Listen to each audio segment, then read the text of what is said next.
Assalamualaikum, hari ini anda bersama Kak Dila dalam rancangan Tum-Tuma Tukang Masak Tukang Makan. Okey, menu kita hari ini adalah burung puyuh goreng kunyit.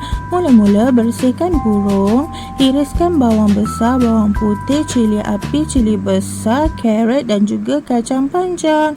Kemudian kunyitkan burung bersama dengan garam. Perempuan zaman sekarang pun masih gaul kunyit pakai tangan tau. Okey, kemudian panaskan minyak dan gorengkan burung sehinggalah dia garing macam ni. Okey, tumiskan bahan-bahan yang kita dah iriskan tadi termasuk kacang panjang dan carrot. Masukkan garam, serbuk perisa dan kunyit, gaul-gaul hingga layu.